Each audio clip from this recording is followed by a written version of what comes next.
언어 습득에 관한 이론은 크게 세 분으로 대표되죠. 1800 후반년대 장피아제, 인지 발달론.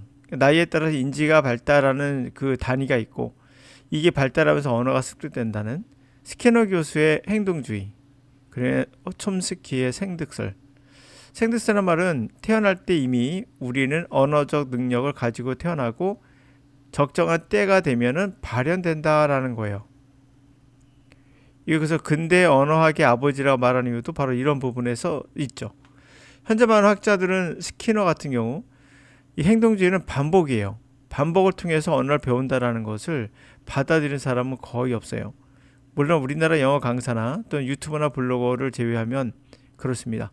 자, 그리고 또 우리나라 영어 강사나 유튜버나 블로거가 세계적인 영학습법에 있어서만큼은 세계적인 촘스키보다도 더 영향력이 크죠. 그들이 꼭 정답을 알고 있는 듯한. 자, 알지 못하면 그냥 신의 뜻이다라고 말하는 게 더 나을 것 같아요. 근데 알지 못하면서 아는 척하니까 더 그렇습니다. 자, 이제는 그런 시대는 끝났습니다.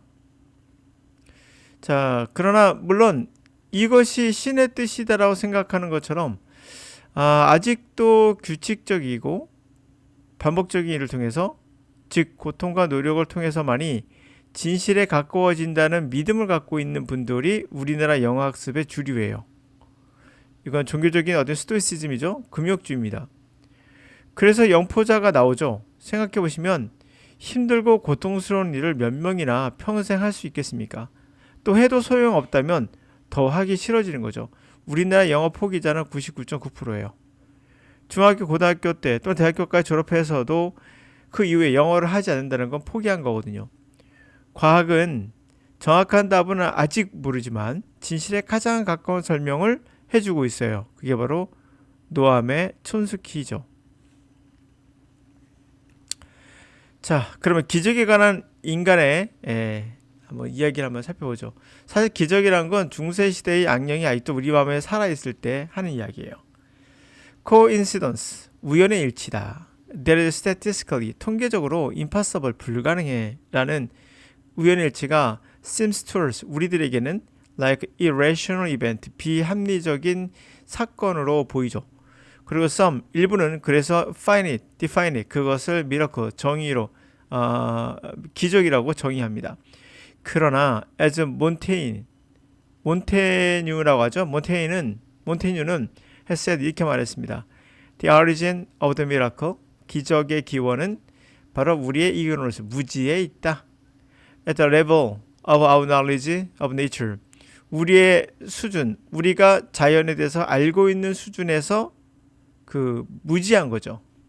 And 그리고 not in nature in itself, 사실 그 자연 그 자체에 있는 것이 아니라 우리의 무지 안에 있다는 거죠.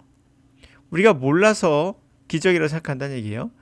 Glorious miracles, 정말 화려한 기적들은 have later on, 나중에 discover, 뭐라고 발견되냐, to be obedient, 그냥 따른 거다, to the law of nature, 자연의 법칙을 그냥 따른 거다라고 발견되거나, 또는 technological, 기술적인 development, 발달에 따라가는 것이었다라는 거죠. There was not widely, 폭넓게 known at the time, 그 당시에는 알지 못했던 그런 거였어요. As a German poet, 저만의 시인 게테라고 하죠. 게테는 phrase it, 이렇게 문장으로 설명합니다. 표현합니다. The things that are mysterious, 뭔가 미스테리어스한 것은 아직은 미라클, 기적은 아니란 얘기예요. The miracle assumes, 기적이란 건 뭐를 가정합니까? The invention of higher power, 보다 높은 힘, 그러니까 신이겠죠? 절대자 같은 보다 높은 힘의 간섭이라고 가정하는 거예요. In occurrence, 그것이 일어났을 때 일어난 것에 대한 There's beyond human capability, 인간의 능력을 넘어선 것이며 grasp, 파악할 수 있는 우리의 능력을 넘어서는 뭐 그런 것에 대한 중재, 신이 중재하는 것으로 가정한다. 예, 그럼에도 불구하고 there are methodical and simple way. methodical simple way. 체계적이면서도 간단한 방법이 있어요. cause miracle, 기적을 일으키는. without the divine revelation, 신의 계시나 또는 inspiration, 영감 없이도 이 기적을 일으키는 간단한 방법이 있어요. 그건 뭘까요? Instead of checking it out, 그것을 체크해보지 않는 거예요. Investigate, 조사하거나 find, 찾는 거, 이벤트의 소스, 원인이 뭘까를 조사하거나 찾지 않고 we define it, 대신에 그것을 미라클, 기적이라고 정의하는 거예요. 그냥 간단하죠? 또 미라클, 기적이란 건 그럼 뭐예요? 결국에 excuse others, 그런 사람의 핑계인 거예요. Who too late, 너무 게을러서, 나태해서 to think, 생각하기 싫어. 너무나 게을러 생각하지 않는 사람들의 핑계가 바로 기적이다라는 거죠. 자, 우리는 인간을 끊임없이 생각하면서 그 원인을 찾아왔어요. 어디까지 도달했을까요? 장피아제가 최초로 말했던 아동 발달의 가장 중요한 인지 발달론이 나왔고, 이에 맞춰서 우리가 유아 교육을 합니다. 인지 발달에 맞춰서 유아 교육이 나왔어요. 스키너 교수의 행동주의는 비둘기를 연구하다 나온 겁니다. 동물이죠.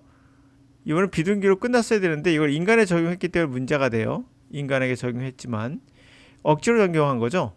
그 촘스키로는 여러 가지 뭐 공격도 받고 있지만 아직까지는 뭐 굳건히 살아 있는 편입니다. 왜? 모호해서 그래요. 모호해요. 그 모호성이 핵심이에요. 언어는 어찌 보면은. 그래서 현재 많은 학자들은 역시 스키너는 받아들이지 않아요. 거의 촘스키 쪽으로 가 있죠. 우리가 영어를 어떻게 배우는지도 사실 모호하다는 걸 아셔야 돼요. 이 모호함 속에서 그 답이 있다.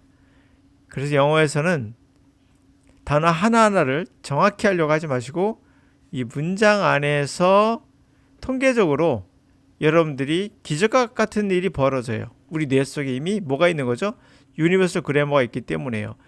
우리가 전 세계 모든 호모사피엔스는 하나의 유전자가 있어요. 바로 네가 말하든 흑인이 말하든 백인이 말하든 서로 이해할 수 있는 어떤 공통 분모란 게 있어요. 그게 유니버설 그래머예요. 그것은 단어의 뜻을 정확히 모르더라도 무슨 말인지 알아. 바로 이겁니다. 그래서 영어 공부하실 때는 그런 관점에서 그런 방식으로 들어가야지 정답인 거지, 뭔가 정확히 분석해서 이 단어의 뜻은 뭐야 이렇게 들어가면 끝이 없이 암기하다 세상을 마무리할 겁니다. 괴롭고 고통스럽고, 그런 방식은 우리가 종교에서는 중세시대 종교에서 하던 방식입니다. 규칙적이면서 반복적인 일을 통해서 고통과 노력을 통해서 진실에 다다라갈 수 있다는 생각. 이거는 사기예요. 사기. 스캠.